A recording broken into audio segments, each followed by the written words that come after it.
అదే హోలీ మీరు అప్పట్లో ఎట్లా ఆడుకుంటుండే చెప్పు, దాని గురించి అసలు ఆ పండుగ ఏంది, దాని కథ ఏంది చెప్పు ఒకసారి. దాని కథ ఏముంటుంది, కుశాలకు ఆడతారు, వాళ్ళు ఇస్తారు వెయ్యిలకు వెయ్యిలు.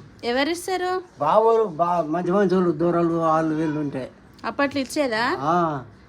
ఎన్ని పైసలు ఇచ్చేది? 1000 ఇస్తారు, 2000 ఇస్తారు ఓలోలు అట్లా.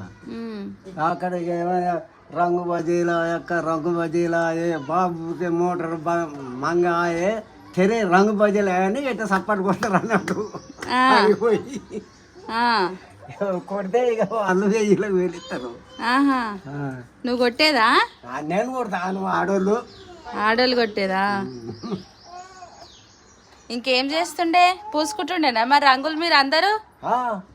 రంగులు బొచ్చాడు, రంగులు గుప్తారు, అది చేస్తారు ఇది చేస్తారు, వాళ్ళు కనపడకుండా పోతారు రంగులు కొనపోయి కొత్తే ఇక పైసలు ఇస్తారు. ఇంకా అంతే అంతేనా? ఇక వాళ్ళు పోయి ఇక వాళ్ళు మంచిగా దావా తెచ్చుకుంటారు, ఇక పైసలు పెట్టి బట్టలు తెచ్చుకుంటారు, ఏడలు కోసుకుంటారు, మంచిగా తింటారు. పనికి పోరు 2 రోజులు, పనికే పోరిగా హోలీ పండుగ వస్తే. హోలీ పండుగ వస్తే పోరు పనికి 2-3 రోజులు కుశాలుగా చేసుకుంటారు అన్నట్టు. అట్లా ఇక మనకెళ్ళి దాదిరి కట్టెలు తీసుకొని కొట్టుడు, చప్పట్లు కొట్టుడు. ఇక్కడ కూడా బాగా ఆనందంగా మన ఊళ్ళో కూడా